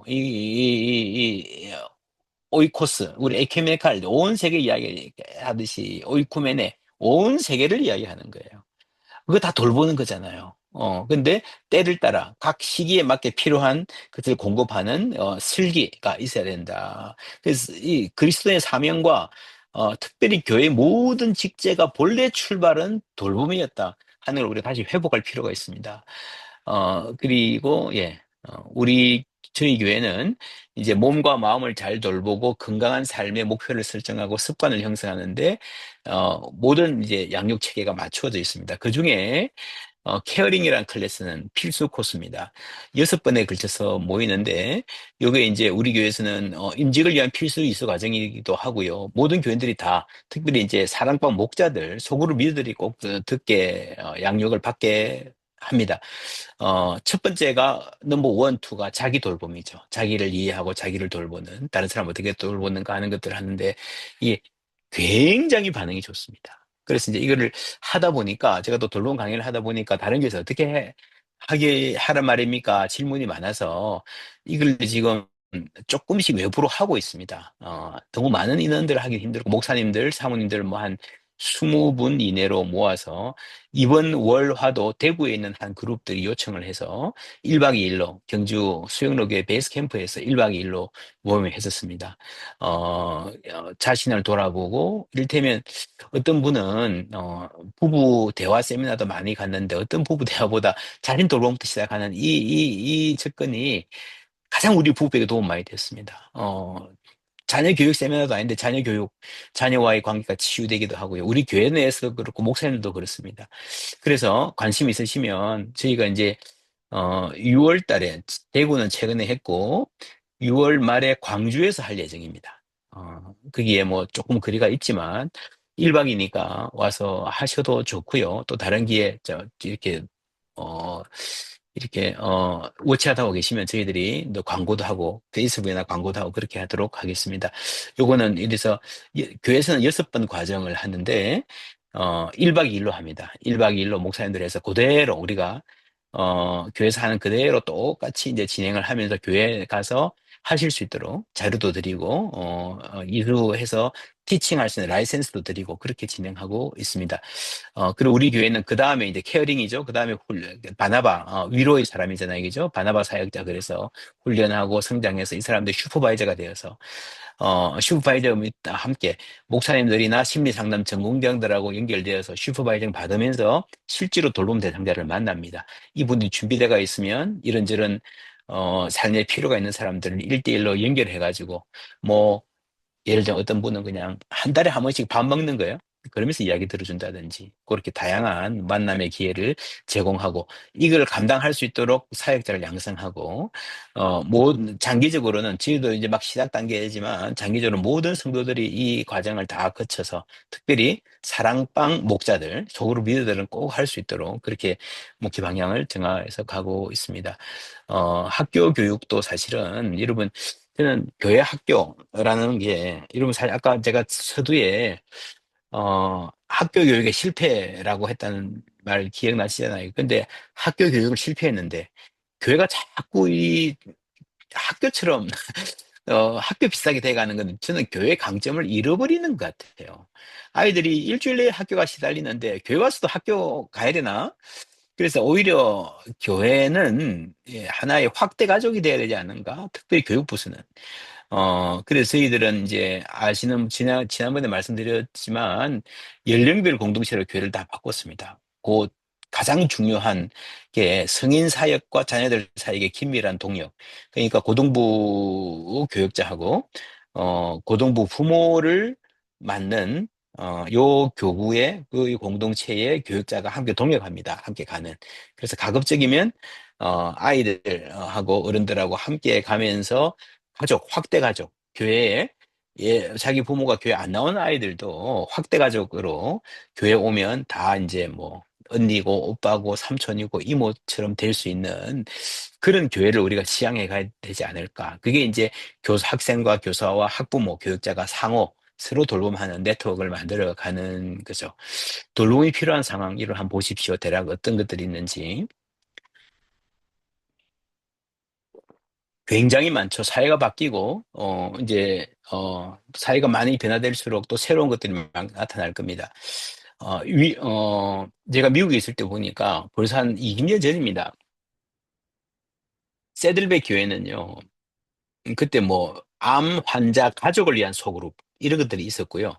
또 뭐가 있는가 하면, 음, 자기 자녀가 동성애자라고 커밍아웃 했어. 어떻게 하시겠습니까? 여러분, 심각한 문제입니다. 굉장히 심각한 문제. 우리가, 교회가 동성애자들을 품고 같이 신앙생활 할 수 있는 분위기는 안 된다 하더라도, 그건 일단 논외로 하고, 그 부모는 어떻게 할 겁니까? 많은 교회들이요, 굉장히 정죄하는 분위기 속에서 길을 잃고 신앙도 잃고 아주 심각해지거든요. 그러니까 이제 예를 들면입니다. 그런 니즈가 있으면 교회가 그게 어떻게 좀 돌봐줄 수 있을까? 그런 분들을. 그죠? 세들베그는 그런 분들끼리 모이는 커밍아웃 한 부모들이 모이는 의 소그룹도 있었던 것 같아요. 예를 들면 이런 당연한 경력 단절, 취업 지체, 은퇴 자체도 그렇고요. 만성 질병을 겪는 분들 많이 있는데 가족 구성의 변화. 가족 구성의 변화님 아시죠? 좋은 변화도 스트레스가 될 수 있습니다. 며느리가 들어왔다. 그것 때문에 굉장히 힘들어지는 가정도 있거든요. 준비가 안 돼 있고. 다 돌봄이 서로 필요한데, 여기에서 의도적으로, 배제된 부분이 있습니다. 이러면 실제로 상담을 하고 신방을 해보시면요. 뭐가 많은가 하면, 아유, 내가, 고등부 교사 이제 못하겠어요. 어, 그런 이야기 많잖아요. 내가 어떤 장로님하고 너무 갈등이 심해요. 그런 것들, 교회에 대한 이야기. 근데 이제 그게 중요하지 않다는 말이 아니라 사실은 그 성도 입장에서는요, 이게 나한테 지금 가장 중요하고 꼭 이야기해야 할 문제가 아님에도 불구하고 목사를 만나니까 교회 이야기 하는 거예요, 목사를 만나니까. 그러니까 목사하고 만나면 늘 교회 이야기로만 한정되어 있는 이게 문제입니다. 그걸 넘어서 자기 진짜 이야기를 할 사람이 없는 거예요. 그렇죠? 그래서 일부러 사실은 목사들은 저는 그렇게 생각을 해요. 교회 이야기는 개인적으로 만날 때 가능하면 안 하는 게 좋습니다. 교회 이야기 해봐야 뭐 이런저런 건의하고 불평하고 하다가 끝나잖아요. 이게 시간 너무 중요한 일들이 훨씬 더 많은데 어떻게 어떤 분은 장로님들하고 정기적으로 식사하면서 아예 약속을 교회 이야기 하지 맙시다. 라고 개인 이야기만 하고 만나는 분도 있어요. 그래, 다양한 돌봄의 상황이 우리에게 필요하다는 거, 개인적으로 이런 목회하시면서 계속해서 리스트업 해나가시는 게 필요할 겁니다. 그래서 거기에 맞는 공부도 하시고, 미리 조금만 고민을 해보셔도요. 요즘 뭐 또 AI도 있으니까 약간씩 도움 받으시면서 하면 훨씬 더 이런 잘 돌볼 수 있는, 이 사역자가 될 겁니다. 어, 결론적으로 우리 교회의 아주 중요한 목표가 이게 됐습니다. 아무도 혼자 울지 않는 교회. 제가 이제 설교하러 가면 이 말을 자주 합니다. 아무도 혼자 울지 않는 교회. 어, 옛날에 지금 70대 이상, 80대 되신 분들이 결혼하자 그럴 때, 작업할 때요. 어떻게 말했는가 하면 작업 멘트 넘버 원이 그거였습니다. 나하고 결혼하면 평생 눈에 눈물 안 흘리게 해줄게. 근데 그거 안 되거든요. 여러분 아시잖아요. 남편이 아무리 능력 있고 자상해도요. 이 남편하고 산다고 여러분 눈물 흘릴 일 없겠습니까? 아버지 돌아가시고 자식 속썩이고 집안이 어려워지고 뭐 얼마나 많습니까? 그건 말이 안 되고요. 예수님도 하나님도 우리 교회 오면 절대로 눈물 안 흘리게 만사형통 기도하는 것보다 딱딱 다 이루어지고 돈도 잘 벌고 자식들도 다 잘 되고 그런 약속 안 하셨잖아요. 그죠? 인생 사는 것 자체가 슬픔의 연속입니다. 그러나 그런 말은 할 수 있겠죠. 나하고 결혼하면 혼자 울지 않게 해줄게. 그죠? 그것만 해도 아주 좋은 남편 될 거예요. 교회도 마찬가지라고 믿습니다. 우리 교회 오시면 여전히 슬픈 일 많이 일어나겠지만 혼자 울지 않는 교회 될 수 있도록 노력하겠습니다. 라고만 말하고 애쓸 수만 있어도요. 저는 굉장히 좋은 교회 될 것이라고 저는 믿습니다. 제가 설교 시간에 한번 지나가면서 이야기했거든요. 그러니까 이 많은 분들이 참 이상한 일이 났습니다. 그다음부터 그럴 때가 있잖아요. 이 기도하실 때마다 장로님, 권사님, 집사님들이 기도할 때마다 아무도 혼자 울지 않는 교회 되게 해주세요라고 기도를 하시는 거예요. 그래서 제가 하나님의 음성으로 듣고 공동체 내의 말씀으로 역사하신 하나님의 음성으로 듣고 우리에게 슬로건이 되었습니다. 우리의 가장 중요한 슬로건이 아무도 의도적으로 만든 게 아니라 자연적으로 생겼던 아무도 혼자 울지 않는 교회가 되었습니다. 그래서 이제 이 비전을 갖고 저희도 교회 목회하고 있고요. 이제 또 본격적으로 돌봄 사역 하자 해서 시작한 게 한 3년, 돌봄 클래스는 한 5년 됐고요. 한 3년쯤 되었습니다. 그래 막 시작하는 그 입장에 저희들도 갈 길이 멀지만, 이 시대에 아주 중요한 또 하나님 부르심이라 생각해서 오늘 나누었습니다. 이 귀한 목사님들 함께 시간 내서 만날 수 있어서 반갑고요. 짧은 소견인데 끝까지 잘 경청해 주셔서 감사합니다. 감사합니다. 예, 감사합니다. 시간이, 예, 짧은 시간 내에 굉장히 귀한 말씀을 해주셨습니다. 저한테 특별히 그 인상적이었던 게, 슈마의 작은 것이 아름답다의 적정 기술을 그 음, 돌봄 목회에 적용하신 것이에요. 예, 그래서 저도 굉장히 새롭게 배웠고요. 그리고 이제 돌봄이 문화로 정착할 수 있는 성품이 될 수 있는 그런 것도 음, 큰 도전이고요. 제가 우리 목사님들하고 대화하면서 전화하면서 가장 자주 여쭤보는 게 이제 건강 문제인데 예, 목사님들의 자기 돌봄의 어떤 모범이 음, 그게 제일 항상 우선순위에서 제일 꼴찌인 것 같아요. 근데 오늘 그 음, 말씀 해주셨고 그 대안으로서 어떤 목회자들의 프로페자의 또 말씀해 주셨는데 시간이 많지 않기 때문에 우리 목사님들 질문 또는 코멘트 이렇게 해주시는데 오늘 처음 들어오신 목사님들이 계셔서 잠깐 소개하겠습니다. 백양로교회 정학재 목사님 들어오셨습니다. 예, 반갑습니다. 반갑습니다. 예, 반갑습니다. 한영수 목사님께서 추천해 주셨고요. 양산 동산교회 홍정기 목사님, 우리 박사과정 수료하신 분인데 열심히 공부도 하셨고 목회도 굉장히 잘하시는 분입니다. 예, 질문 있으시면 좀 하시고 예, 질문을 길게 하지 마시고 짧게 해주시면 고맙겠습니다. 예, 노원상 목사님. 네, 조금 지역적인 문제일 수도 있는데요. 아까 이제 그 교회학교에 대한 문제를 이야기하셨는데 지금 교회학교 다음 세대에 대한 문제는 뭐 저희 교단뿐만 아니라 한국교회 전반적으로 지금 아주 중요한 화두인데 근데 이미 오래전 1960년대부터 이제 일반 교육 내에서는 이제 뭐 학교는 죽었다, 뭐 이반 일리치나 이렇게 이야기하고 있는데 예, 물론 기독교 교육학 내에서도 이론적으로 보면은 이제 교회학교 교육에 대한 대안들이 많이 제시되고 있는데요. 목사님, 저는 이제 목사님 교회에서 하시는 것이 하나의 교회학교의 대안이 될 수 있을 수도 있다는 생각을 하는데, 거기에 대해서 조금 더 자세히 좀 설명해 주실 수 있으실까요? 예. 저희 교회가 제가 얼굴을 못 보여드려서 죄송합니다. 지금 비디오가 문제 있어서 저희가 120년 된 교회거든요. 그래서 굉장히 보수적이고 변화가 힘든 부분이 많은데 그래도 뭐 열린을 공동체로 바꾸고 많이 바꾸어 가고 있습니다. 바꾸어 가고 있는데 사실은 교육부가 아주 이 경직돼 있어요. 굉장히 열심히 하는데 20년, 30년 했던 분들이 많고 그 아이들 올해 저희들이 이제 그, 막, 1월 달 동안 계속 세미나하고 막 하면서 계속 지금 그 이야기를 계속 하고 있습니다. 그래서 이제 서울 드림교회 신도배 목사님 오셔가지고 자기 교회 하는 것 좀 소개하기도 했고, 그래서 이제 전체적인 방향은 저희 교회는 교구 공동체 안에서 열린물 공동체로 바꾸고 그 부모 모임이 교회 부서를 좀 끌어안는 어, 그런 형태가 되면 좋겠다. 그래서 교회 학교란 말은 안 쓰고요. 교육부서, 단기적으로 저는 공동체, 가족 이런 쪽으로 가려고 노력 많이 합니다. 근데 이제 기존에 있던 오랫동안 교회 학교 시스템에서 티칭과 러닝에 익숙한 분들이 계속 이제 그쪽으로 유지하려고 하는 것 때문에 많이 어려움이 있기는 한데, 조금씩 이제 그쪽으로 가려고 많이 이제 하고 있는 편이에요. 그러니까 공동체와, 그러니까 어른들 교구, 공동체라 그러는데 공동체와 이제 교육부서가 함께 가는, 부모들, 그리고 이제 내 자녀 친구 또래들을 함께 이제 자녀처럼 끌어안는 이런 확대 가족 부분에 킨포크 이런 말을 제가 쓰기도 하는데 그런 것 좀 이야기하고요. 그리고 이제 요즘에 아이들은 그렇지 않나요? 약간 좀 최근에 이제 시도한 게 이제 꿈의 학교라는 학교가 독서 교육을 굉장히 잘합니다. 서산에 있는 꿈의 학교. 그 학교하고 요청을 해가지고 그 학교 팀들이 아예 와가지고 우리 소년부, 아동 2부 수련회를 한 적이 있습니다. 최근에 했는데 굉장히 좋았습니다. 근데 그거는요, 선생님들은 다 뒤로 빠지고 중고등학생들이 초등학생 가르치는 거예요. 소그룹 리더 해가지고.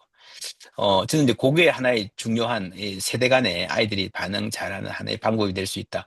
자기들한테, 중고등학생들한테 좋고. 그리고 이제, 광주 다일교회, 김은식 목사님 교회는 고등부 교사들을 오래 했던 분이 많은데 청년들이 자기들이 자발적으로 우리가 고등부 맡아보겠습니다. 이래가지고 20명이 헌신해가지고요.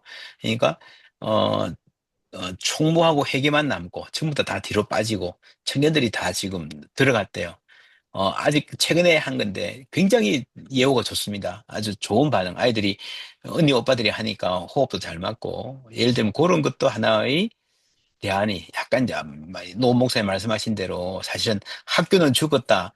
한국 학교는 더 죽었는데 어, 자꾸 학교 습성이 이 교회에서 나오는 거를 우리가 조금 거리를 유지해야 되지 않을까 그런 생각합니다. 예. 예, 감사합니다. 또 다른 질문 뭐 아니면 뭐 느끼신 거 있으시면 나누셔도 좋습니다. 질문이 간단하게 하나 있는데요. 말씀드려도 예, 될까요? 예, 예, 예, 네, 네네, 오늘 좋은 말씀하십시오. 강의 인사이트 있게 해주셔서 너무 감사합니다. 오늘 예. 초대해 주셔서 황홍일 교수님 너무 감사합니다. 좋은 시간이 되고 있습니다. 제가 한 가지 질문은 들으면서 교회 안에 돌봄 문화를 만드는 것을 정말 공감합니다. 예, 해야 되겠구나. 예, 또 구체적인 여러 가지 좋은 제안들 주셔서 너무 감사하고요. 근데 그 가운데 제 마음에 남는 게 청년들입니다.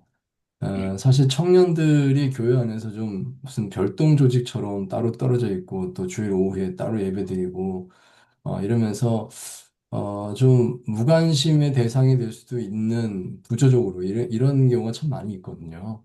그리고 또 한국 교회가 오랫동안 청년부는 이제 스스로 알아서 해라는 어떤 그런 좋은 말을 해주면서도 사실 좋은 말이 아니라 그냥 그들을 소외시킨 것 같은 이런 느낌도 있는데 사실 청년들 가운데 정신적인 문제가 또 많이 발생하는 것도 사실이고요. 그래서 음. 청년들에 대해서 어떤 좋은 아이디어나 또 청년들에 대해서 어떤 이런 부분도 좀 생각해 보자 하는 그런 것이 있다면 한마디 해주시면 감사하겠습니다. 음. 그, 저도 이제 청년부들 관심과 고민이 많은데, 본질적으로 서로 해야 하는 거는 똑같은데, 제가 볼 때 청년들이 좀 더 잘합니다. 청년들이 훨씬, 사실은 예를 들면, 메인 것도 없고, 그죠? 니즈도 많고 하기 때문에 서로 돌봄을 더 잘하는 것 같아요. 그래서 해보신 분은 알겠지만, 선교적 교회를 만들 때도, 어른들은 잘 안 되는데 청년들은 웬만큼 방향이 딱 주어지면 헌금을 많이 하고 막 아니라 조금만 하더라도 굉장히 선교적으로 모빌라이즈 되는 폭이 넓을 수 있고 저는 청년들이야말로 돌봄 사역서로 주고받는데 진짜 도움이 만드는데 오히려 좀 앞선 조직이 이 청년들 저런 거 우리도 할 수 있겠다 될 수 있을 거라고 저는 생각을 하고 우리 교회도 좀 그런 느낌인데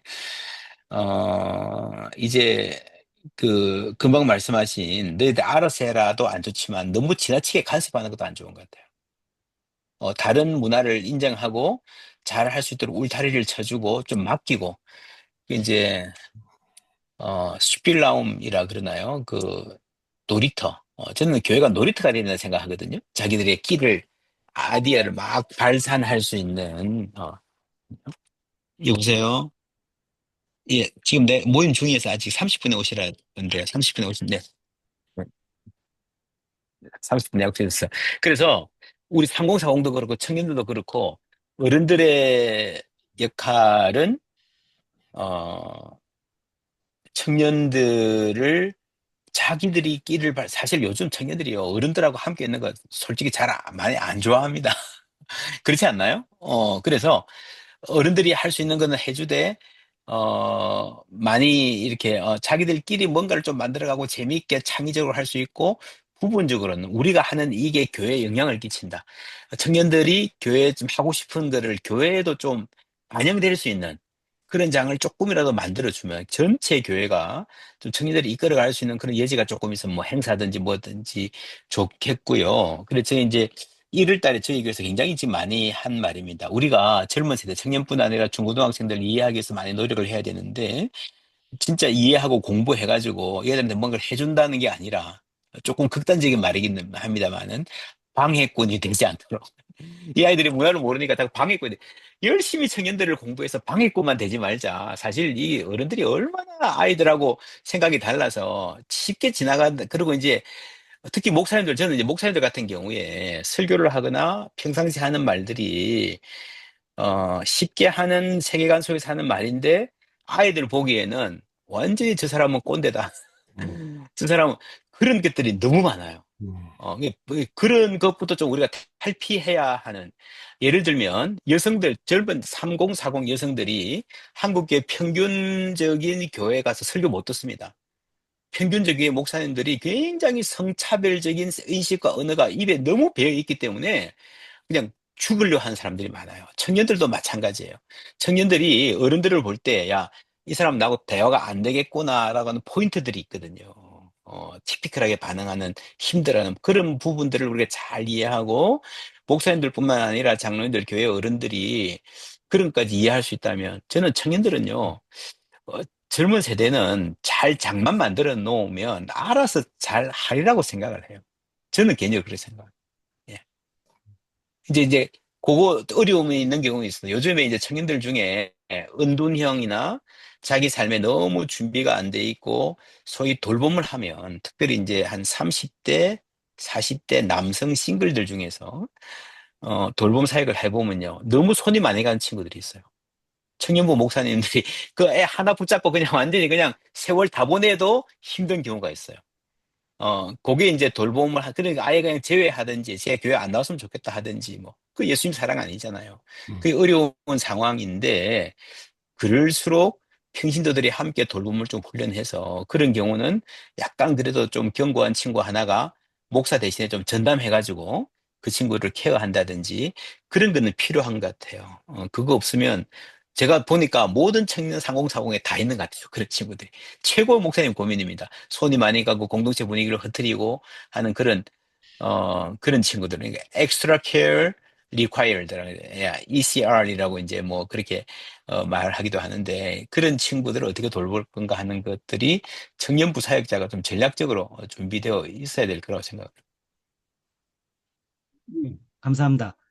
예, 박 목사님, 예, 저희는 서로 예, 돌봄 공동체인가요? 김소영 예, 교수님한테 예. 한 4월쯤에 예, 제가 예. 강의 요청을 드리려고 그럽니다.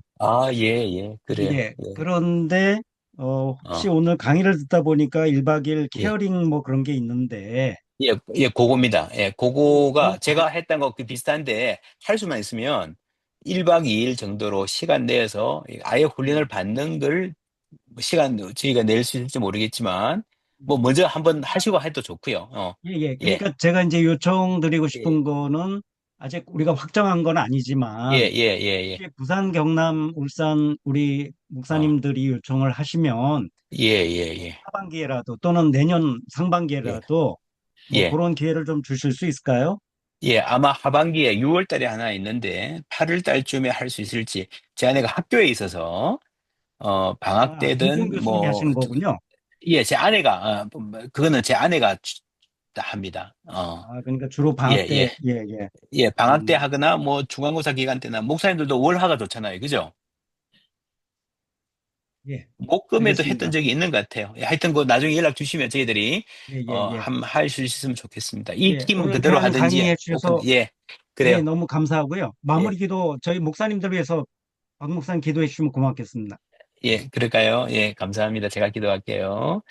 하나님 감사합니다. 귀한 목사님들 참 어려운 시대, 참 이 중요한 시대에 하나님 주님 몸된 교회 맡기셨는데 천하보다 귀한 영혼 맡기셨는데 이 세대의 빛이 되라고 부르셨는데 그 사명 잘 감당할 수 있도록 은혜 베풀어 주시옵소서. 아멘. 시대를 읽고 성경적인 정말 신학적으로 바른 목회 해나가기 위해서 많이 애쓰시고 모이는 이 모임 가운데 은혜 베풀어 주시어서 하나님 주시는 통찰과 도전과 위로와 지혜가 가득할 수 있도록 하나님 함께하여 주시옵소서. 늘 인도하시고 수고하시는 우리 황 목사님과 모든 또 스태프들에게도 함께하여 주시어서 모임 더욱더 풍성하게 잘 이끌어 나가며 무엇보다도 많은 목사님들에게 힘과 위로와 용기를 줄 수 있는 그래서 지치지 않고 함께 손잡고 목회의 장에 나아갈 수 있는 복된 모임 될 수 있도록 은총 베풀어 주시옵소서. 모든 아멘. 사역자들 학교와 가정과 교회 또 건강 위에 은혜 주시어서 주님 사역 즐겁게 감당할 수 있도록 인도하여 주시옵소서. 감사합니다. 예수님의 이름으로 기도드립니다. 아멘. 아멘. 네. 예, 박영 예, 목사님 감사합니다. 감사합니다. 네, 예, 감사합니다. 감사합니다. 우리는 3월 19일에 그 통합 돌봄과 돌봄 목회로 모이겠습니다. 음. 우리 3월부터 국가가 지자체도 그렇고 통합 돌봄을 시작합니다. 그래서 작년에 말씀드린 것처럼 통합 돌봄이라는 것은 의료와 사회복지와 주거를 통합하는 건데 사실 정부도 지자체도 의료계, 사회복지계 어디도 사실은 준비가 그 다 안 됐다고 자평을 하고 있습니다만은 그래도 이제 국가 정책상 나가야 될 방향이다 해서 하는데 그런 그 이 통합돌봄과 관련해서 오랫동안 뭐 준비를 많이 하셨던 한남절개 우창호 목사님이라고 계십니다. 2024년 12월에 은퇴하시긴 했습니다만 그분 모시고 우리가 통합돌봄과 돌봄 목회를 3월 19일 날 10시부터 12시까지 그렇게 하겠습니다. 다시 한번 그때 공지해 드리는 걸로 하고요. 바쁘신 가운데 함께 해주셔서 감사드리고 또 여러 목사님들 오늘 오시려고 그랬는데 뭐 교회 내 갑작스럽게 신초훈 목사님 같은 경우도 장례가 오늘 10시에 생겼고 또 뭐 목회 일정상 다른 일정들로 못 들어오신 분들 몇 분이 계셨어요. 이분들하고 동영상 통해서 나누도록 하고 또 3월 달에 뵙도록 그렇게 하겠습니다. 우리 지난 2월 10일 날 처음으로 성경 읽기 교재 개발팀 이 신초구 목사님 부산진교회 사례 나눔 저희가 했습니다. 여기 정인권 목사님 또 박혜관 목사님 참여하고 계신데 저희가 금년은 아니고 한 10번 정도 모이면서 준비해서 내년에 교재 개발하려고 그렇게 준비하고 있습니다. 같이 기도해 주시고 또 협력해 주시면 고맙겠습니다. 예, 마치겠습니다. 감사합니다. 수고하셨습니다. 감사합니다. 수고하셨습니다.